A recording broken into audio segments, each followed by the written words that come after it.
morning, everybody. Thanks for attending this morning's session.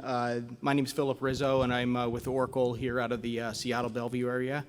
I support our public sector customers with our construction and engineering product portfolio, and also support our neighbors up to the north in Canada as well. So this section here today, we're going to be talking specifically about project delivery and the efficiency and how to deliver projects more efficiently. With us today, we have, I think we're just going to go straight down here from the podium on down, and then I'll take a seat. So Ryan Kruger, he's with Land Use and Project Management in Washington County, Oregon. So Ryan? Here we go, a little introduction. Yeah, so Ryan, do introduction, and then we'll pass it on down. Maybe not on. How's this? All right. Ryan Kruger with Washington County Department of Land Use and Transportation, so capital project manager, primarily responsible for more of our pedestrian scale projects, road upgrades, ADA projects, and some additional trail projects as well. Happy to be here. Thanks, Phil. Thanks. And then next is Jessica, and Jessica Brown. She's Environmental Program Manager with Maritime Environment and Sustainability Group at the Port of Seattle. So Jessica? Yeah, thanks. Jessica Brown. I use she and they pronouns. I work in the Maritime Division of the Port of Seattle, and my role is sustainable transportation, ground transportation, and running a program to incorporate sustainability and equity into our capital program and operations. Great, and then next is Keith Ward, and Keith is with the Ship Canal Water Quality Group here in Seattle, with City of Seattle Public Utilities. So, Keith? Thanks. Good morning, everyone. I'm Keith Ward, a project executive for the Ship Canal Water Quality Project. I'm a delivery geek. I've been working on delivering different types of infrastructure projects locally and internationally for over 30 years, and have been working on the project I'm going to talk to you about for about 6.5 years now. Thanks. And then Steve Seisky, he is with Capital Delivery. He's Capital Delivery Division Manager with Portland Bureau of Transportation. Steve? Yeah, thanks. Hi, everyone. Steve Sigathy, Portland Bureau of Transportation, Capital Delivery Division Manager. I have about 16 project managers. We do a lot of similar work to what Ryan mentioned, adding sidewalks, repaving streets, reconstructing bridges. We have about a $500 million capital improvement program over 5 years, and happy to be here. Thanks. And then Steve, keep the mic hot because we're going to ask you the first question. So I was in doing some of the research here about some of the projects you work on. You've been sort of interested in adopting what is called a stage gate model of project delivery. I was wondering if you can kind of explain that a little bit to the people here today.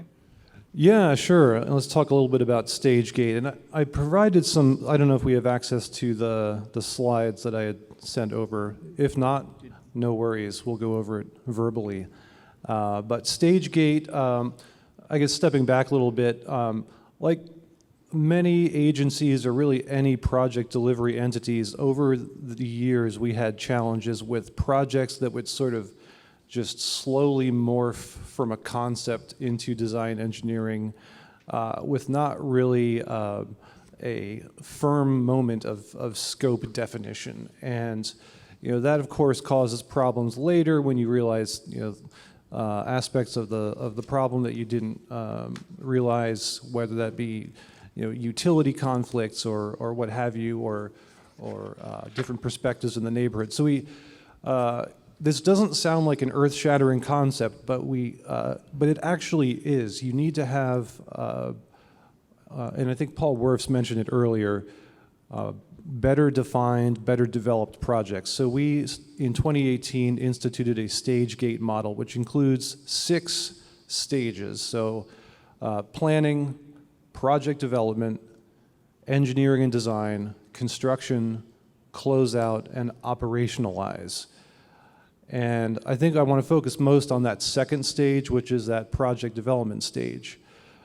We now must have, before we assemble a design team, whether that be in-house or consultant engineers, we need to have a project charter that lays out as much as we can possibly know about the project and have that actually signed with signatures by the city engineer and the city traffic engineer and our planning manager to make sure it's written down somewhere. And again, it doesn't sound like an earth-shattering concept, but it actually has helped us, especially later on in project when you encounter unanticipated issues or conflicts, whether that be opposition in a neighborhood or disagreement on your project team. You can go back to that project charter and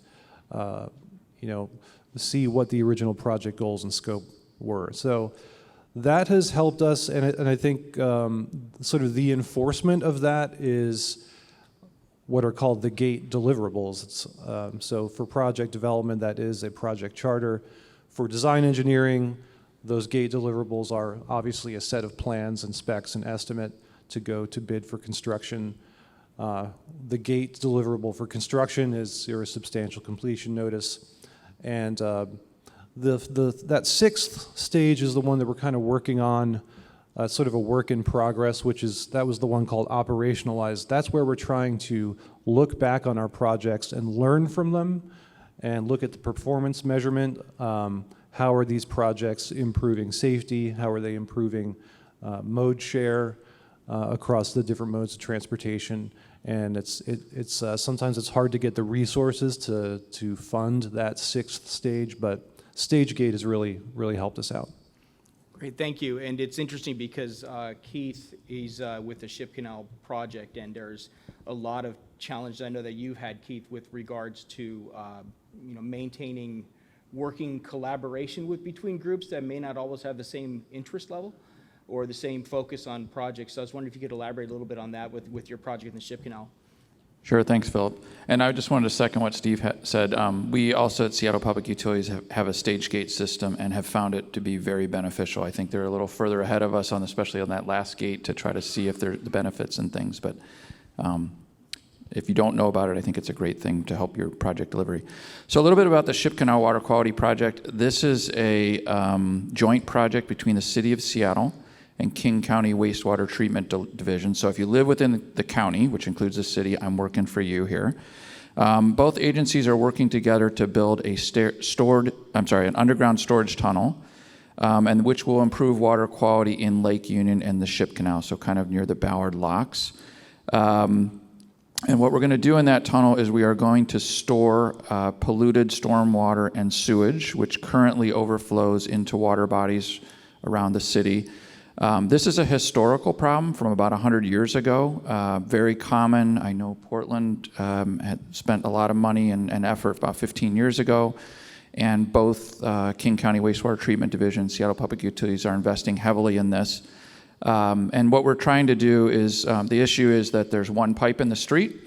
It handles sewage, so on a day like this, everything gets to a treatment plant. But when we have large rain events, stormwater from the streets and rain and houses and things overwhelm that system. It never gets to the treatment system. So the city has 82 overflow locations within the city. The county has 37. That's a long story why the county has 37 in the city. But and so most of those are in our compliance under the Clean Water Act, but both agencies are on a federal consent decree to solve this issue. When we're operational, we'll remove about 75 million gallons of what we call combined sewage overflow. So that's about 10% sewage, 90% polluted stormwater. And what we're doing with this tunnel, which is about 2.7 miles long, it's about a 19-foot diameter. So if you rode light rail here and you're at a station, look up the tunnel. It's the same size diameter. We are basically building a 30 million gallon underground storage tank that is just a little under 3 miles long. There's lots of heavy infrastructure to get the water from these overflow points down drop shafts. Most of the project is underground. So what we'll do is we'll store that polluted water in the storage tunnel. When the system's over, we talk to our partners at the county, and then we actually will turn on a 12 million gallon per day pump station that will be located in Ballard to drain the tunnel to the treatment plant. It'll take a couple days to drain it. So we'll end up reducing our overflows, which are over about 104 times per year, down to less than 6. So that's the project. It is a mega project. It's over $600 million. It's a program of 4 major construction projects over a 13-year span. We're in year 9 right now. We have our first project is complete, started in 2018, and we just finished our storage tunnel on June 15th. The machine left Ballard 24 months ago, and arrived in Wallingford neighborhood about 2 months ago. Of course, there's always challenges. COVID, we ran into a very large boulder, but we successfully got through it, chewed through it over about 4 days. So the thing I wanted to mention is the partnership between the agencies has been really big. Originally, both agencies were going to build underground storage tanks at each of those locations, which would mean we would have condemned property. And in 2014, the agencies joined together. They didn't always get along so well, but we're getting along great now, and basically came up with the concept of the shared storage tunnel. So I like to think of it as good government. We're really working together. We're working together really well. I think it's just a great project to accent how two different agencies can work together. Great. So I have just a quick question, another one for you, and then Sure. jump to Jessica, because I think it's really relevant with what you do, Jessica, is you said to mention the boring tools that you used for the tunnels. Is it same boring tool as with the tunnel here that was used, that got all the press recently? Great question. We are not Bertha. We love Bertha, but we're not Bertha. No, we're Mud Honey. That's the name of our machine after the grunge band. No, our machine is about a 19-foot diameter. Bertha, when she started, I'm not sure, it started, was a 57-foot diameter, the largest tunnel boring machine ever. And ultimately it was successful, but it's the same technology. Okay. It's just on a smaller scale. And I like to say ours is more of the Toyota Corolla, like a machine that something you always see out there. I said that in the press 2 years ago, and I got in big trouble from the German tunnel boring machine manufacturer. They did not like that. So it is the same technology, the same concept. Okay. And then Jessica, I know one of the things that you focus on the environmental side of it. How do you work with these groups to slow things down to make sure they're done properly and sequentially? Yeah, thank you. Well, at the port, we have a pretty special program that I run. It's called the Sustainable Evaluation Framework. And that was developed by our commissioners because they had an ongoing problem. Our commission authorizes at 2 stages. They authorize for design and they authorize for construction on major projects. So when they authorize a project for design, they're thinking, yes, this project is going to align with our Century Agenda goals. I'm going to be able to show the community what good work we're doing. And the ongoing problem that they faced in the past, not now, was that these projects would then come back for construction authorization without considering sustainability, without taking that time. And by that time, it was too late for them to ask, like, where are my solar panels that can help us reduce emissions, like our goal is? What equity elements did we include? Because I have nothing to show the community. So as you all probably know, design change at that late stage, 90, 100% design is very expensive and it can lead to massive slowdowns. Our commission really walks the talk though, and they expect our capital program to incorporate our Century Agenda goals. So they developed the Sustainable Evaluation Framework, which is a policy to improve transparency around how we're making decisions on what sustainability and equity elements we include in the capital program. And it's not nothing. So we take about 2 to 3 months to analyze different sustainability and equity opportunities.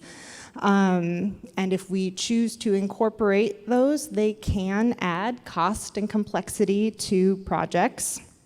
But as we implement this, we estimate that it adds 1 to 5% on the upfront costs, but a lot of sustainability things pay for themselves through the life cycle costs. So we do a lot of life cycle cost analyses. And we've also mitigated for the schedule and budget impacts that can sometimes plague projects like this by getting in at project inception. So talking about phase gates, like we are a key component. As soon as someone has an idea or a need for a project, I'm there in the room analyzing things, giving the project team rough order magnitude costs and expectations really early on.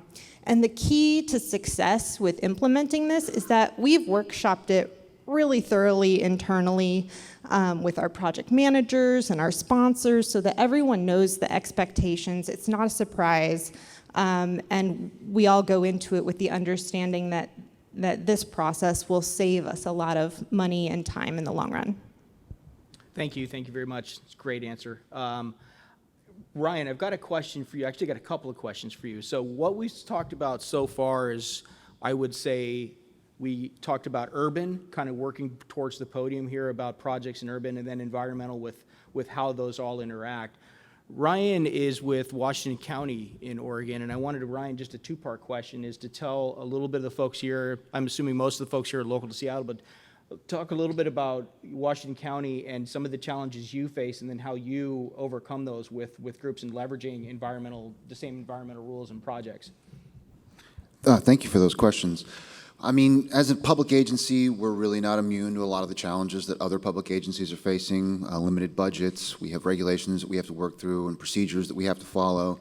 And, you know, thinking about ways we've always done it and trying to step out of some of those frames and think about innovation becomes a conversation that you have to have at a lot of different scales within our public agency. So the challenges that we're facing, I think, is across the land area that we serve are a mix of rural and urban. You know, we have a lot of land area that we cover, a lot of partner agencies that we have to work with, and we have to have good working relationships with those agencies in order to effectively accomplish our projects. A lot of competing jurisdictions across that, so we have road right-of-ways that are within city boundaries. We manage our road right-of-ways, and they manage all the areas outside of those right-of-ways.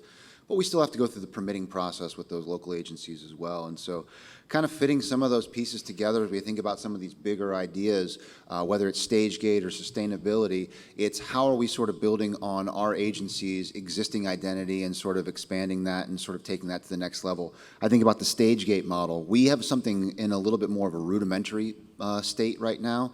But one hang-up that we have is when we send those forms off for signature early on in the design process, they get hung up by that reviewer that's not signing those forms. So that deprioritization at that level ultimately impacts all of us across our projects.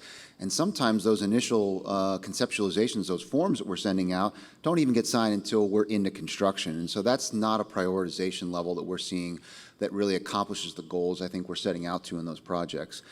And then kind of touching on some of the things that Jessica said as far as sustainability, I think as we look at where we sit as an agency and thinking about how we can sort of step into some of those roles, it's really sort of having, and I'm a land use planner by background, so trying to think about how you can conceptualize and plan for those projects and set them up so when the right opportunity arises, whether it's funding, whether it's just the right timing, you're able to move forward with those. And one thing we've seen in that approach that's been a little bit of a sticking point is if we don't at the same time, so if we set a project up, get it all the way through design, and then set it on a shelf until we're ready to have that one move forward, we don't always necessarily have the ability to go back and look at those cost estimates, I think, in real time. And so that impacts us, and that's where we've seen some of our budgets impacted. We have a number of projects right now that have been going on for 5, 6, 10 years, and the initial budget cost estimates that we had are not being borne out now in construction, and now we're having to go back and ask our commission for more money, or maybe we're shelving these projects, and that's not serving the community if those projects are ultimately a need there. So I think that that's kind of what our lay of our land right now in Oregon. Okay, and then you work with all kinds of transportation. It could be bikes, pedestrians, whatever, and I mean, there's challenges that you see there as well, right? In terms of like, if you've got an existing infrastructure, there's only so much road space you can use. How do you overcome that and work with groups and without with coming out of a mutual successful result, I guess? And you know, that's really conflict resolution 101. I mean, you have to be able to make sure that you're giving the community an opportunity to be engaged in that process. So we have a number of different funding sources. We have what's called the Urban Road Maintenance District, or ERMD. And that program is a specific funding source that we use to upgrade all of our pedestrian system primarily. Within that, there is a separate community engagement strategy that is independent from some of our planning strategies or other capital improvement plans.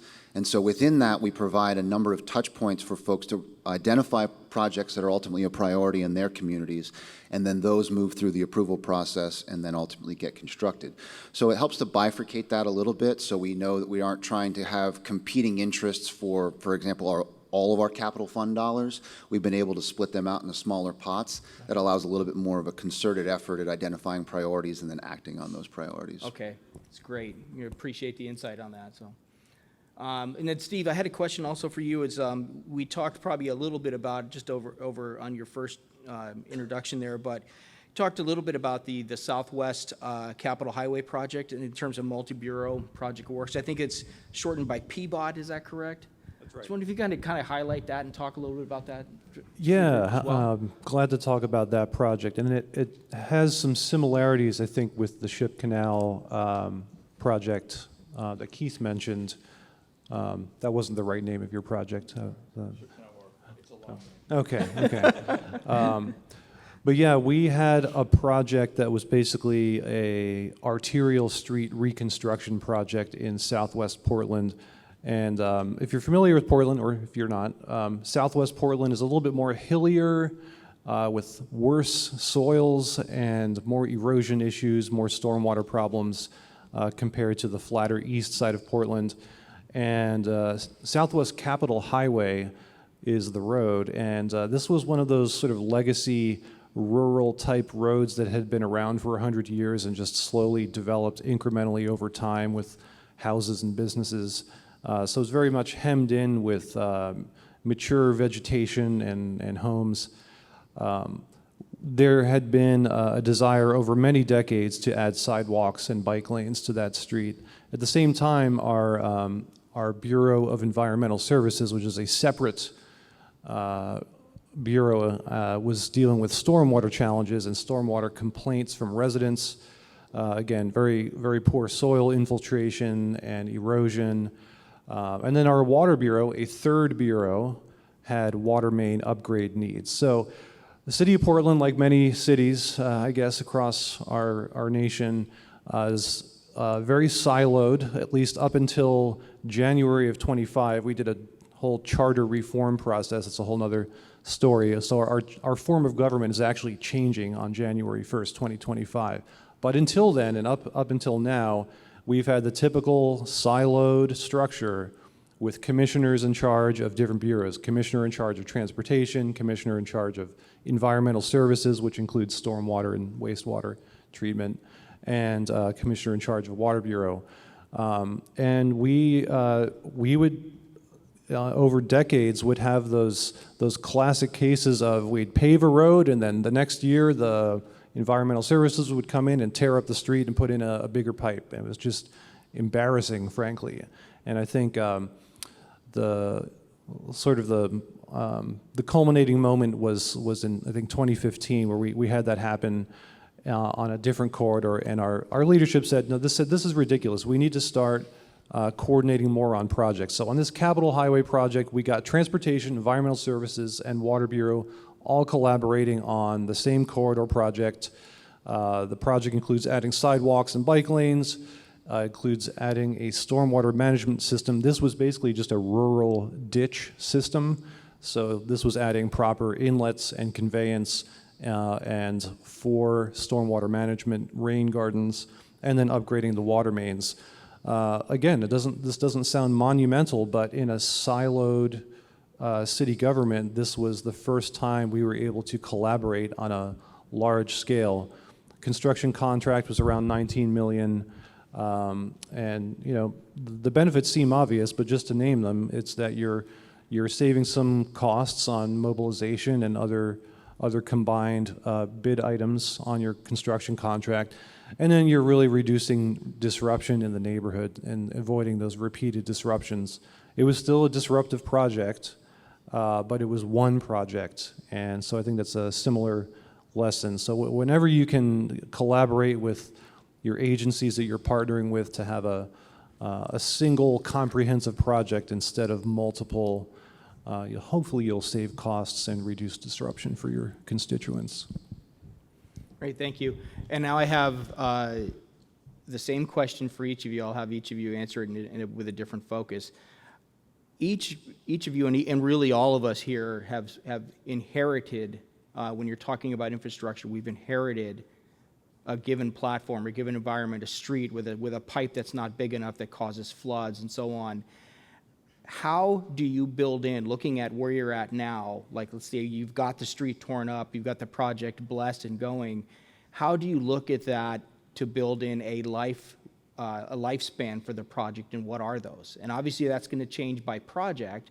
Big tunnel boring projects can be a little bit different, but how do you address that? And what would you look at as generations down the road inheriting the project, and hopefully they inherited a better stage and a better environment than you were given with maybe one pipe and one street. And so I will start.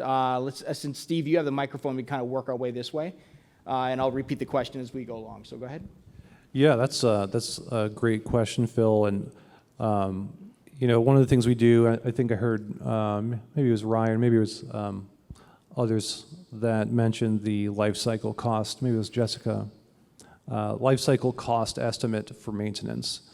And so that's one thing we look at, and to be honest, it's tough because project managers, they're looking to fit what they can with the money they've been allocated. So if you're looking at, let's say it's even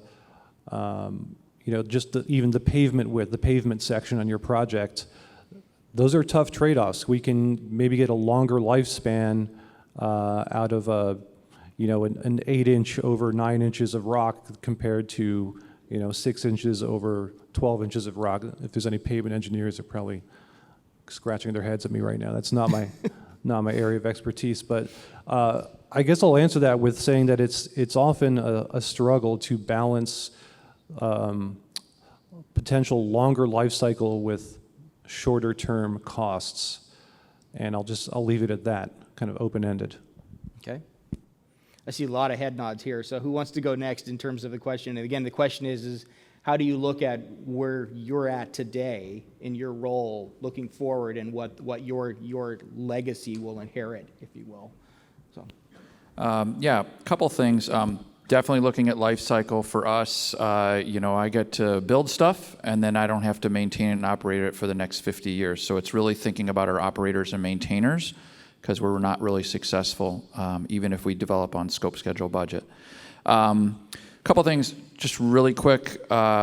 Jessica has talked about sustainability. We built that into our project using what's called Envision, a little bit different than LEAD.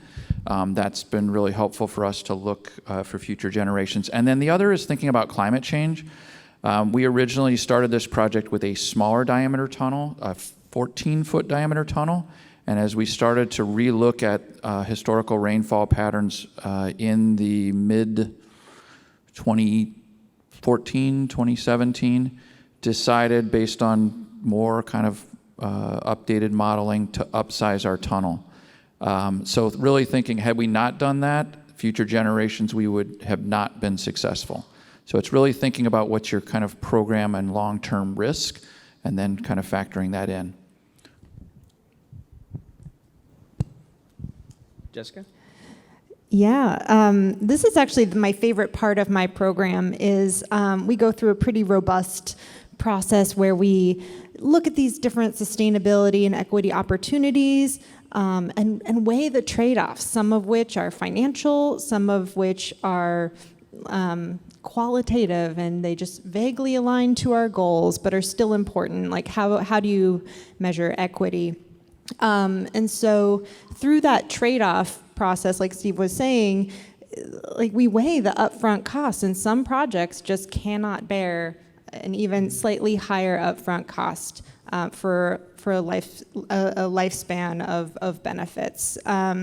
One of the ways we tackle that particular conundrum is we have an environmental reserve. So we have a reserve in our budget that we won't go in the red if we tap into some extra money that supports environmental initiatives to mitigate just that. So we have a solar system, we have a huge warehouse we're putting in, but it's a speculative project and we can't afford more solar than just a little bit. Well, we can tap into that reserve and actually not only power the entire warehouse, but also other facilities on our site.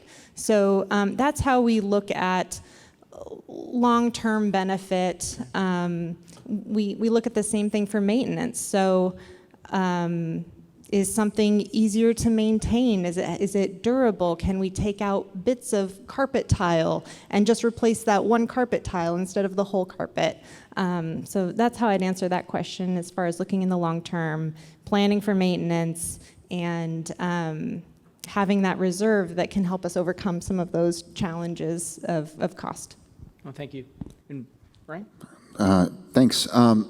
So I guess to sort of sum up some of the things that I heard that are really touch points for us, really thinking about how as we are identifying those projects that we're going to need to be focusing on those long-term maintenance, in the design process, trying to simplify some of those things. We have a trail project that we're turning over to another agency that's ultimately, we're constructing it. It's on county property, but it's actually owned by a city. And so as we went through the design process, we wanted to make it as easy as possible for them to maintain out there, because the current situation, basically, they are not maintaining it at their level of parks within their city boundaries because it's outside their city boundaries. And so we had to be creative in the way we were approaching that. That creativity allowed us to get through our permitting process a little bit easier. So I think simplification, if you can, really helps. Getting other partners to weigh in on those maintenance costs and what they're willing to bear and ultimately willing to support in the long run. And I would say one other touch point, especially as we're going through construction, we have a really exceptional inspection team that we have on county staff, although we do use some consultants as well. But making sure that the quality of work that's delivered is what you expect when you are turning over and closing out that project, I think is really important too, because it's hard to go back and ask for someone to come back in and fix deficiencies a year on or 2 years on, even if you have a warranty period in your specs. So that's something that we try and go ahead and get in front of, and I think that that's really been helpful for us as far as ensuring the longevity of our projects. Okay, and then how do you, at the county level, what unique challenges would you have at the county level as opposed to in the urban areas? Well, and I think that some of the things have been touched on here. Stormwater, I mean, that's a huge one in Oregon. Obviously, we've got a rainy season in the year, and so I think managing some of those expectations as we go through and try and revisit either revisit legacy projects or create new projects, and we're working with our agencies that are permitting stormwater because we don't always have our own stormwater facilities associated with our infrastructure projects. So with that in mind, it's how we are addressing those legacy challenges. I've got a sidewalk project that we're looking at doing we've got a light swale, it's a component of that. We're looking at low carbon concrete. So some innovation in some of our design concepts are at least not the norm. And as we're working with our partner agency there as far as permitting goes, they're asking us to identify which areas of stormwater are ultimately as a result of the roadway as a whole and then as part of our project. And so thinking about how we're able to ensure that the facilities that we're designing are not going to be overwhelmed, but we're not necessarily having to address all those legacy issues. So it's sort of meeting in the middle. It's making sure that we can provide the infrastructure project or the resource that we're trying to create and not have it be something that doesn't have the longevity that we're expecting it should be. Great, okay. And then actually one final, I'm not picking on you, Ryan, I promise. But one question I had, I was doing a little research. I think you had worked in Montana at one point, right? How does that region differ from where in Oregon? So you would say population density is a little bit denser in Oregon, Portland area. Have you seen any differences in that? I mean, population density is definitely different in Oregon than Montana. I would say the challenges facing Montana right now, more specifically, would probably be in I would say kind of expertise, and I don't want to diminish anybody that's working in Montana, but you've got a lot of folks in this region that have are just very practiced and very skilled. And I think in Montana, you've had, there's not as many of those university settings. You've got a couple of different universities in Bozeman and Missoula, and then you've got some smaller community colleges, which I think are great resources as well. But within that framework, you don't necessarily have that ready-made workforce that has that experience in working in some of the more complex scenarios we find ourselves here, maybe in Oregon and Washington. And so with that in mind, there's maybe a little bit less of that push for, some of the environmental regulations are a little bit different. So that doesn't necessarily drive those projects to consider some of those externalities that you might in Oregon or in Washington. And again, that staffing level, if you've got folks that are, I think it kind of cuts both ways. You've got folks that don't necessarily have the skills or experience that you might have in the Pacific Northwest just because they haven't seen it. And at the same time, you've got people in those areas that may be looking for greener pastures to get some of those skills and experience and are leaving Montana. Right. So as you have that turnover, I know that's one thing, excuse me, we struggled with was hiring, just simply getting new people into our positions after we have somebody leave. We had a planner position and an architecture position, the firm that I was working for in Bozeman, that remained unfilled for 2 years, even with some heavy recruitment. So Got it, okay. All right, and then again, kind of jumping over a little bit over the areas here, I'm trying to get a comparison and contrast between, metropolitan areas versus county versus rural, and get an idea in terms of the challenges you'd face from project management standpoint. And I know that each of you have kind of approached managing projects, small, large, medium, from different areas. And I'm curious, I wanted to ask Keith this next question. When you first spoke about the water, the problem you guys are having in terms of storage and overflows, you said that there were how many overflows per year, and now it's down to 4. You said, is that correct? We're currently on average overflowing 104 times per year, and when we go operational, we'll be down than less than 6. Okay, and so those storage tanks have obviously strategically been placed based on water flow, gravitational, all that kind of stuff, right?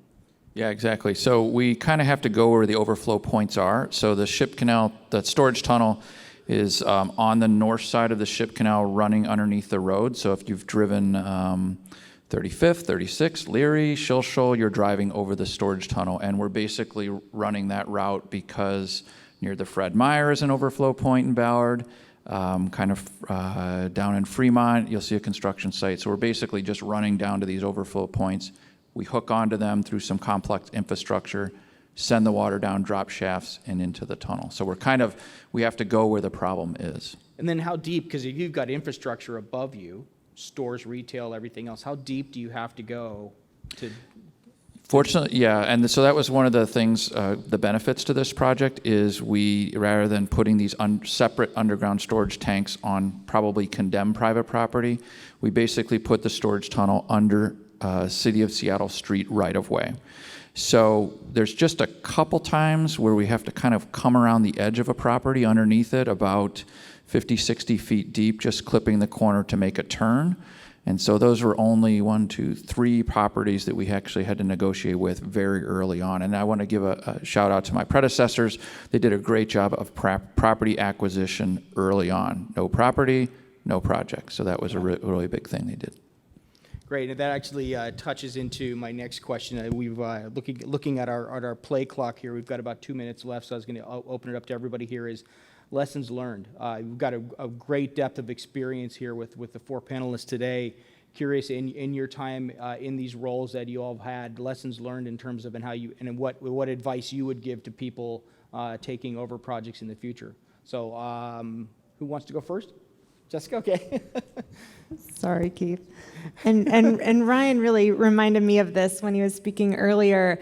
A huge lesson learned is you need, like from a jurisdictional or agency standpoint, you need support from maintenance.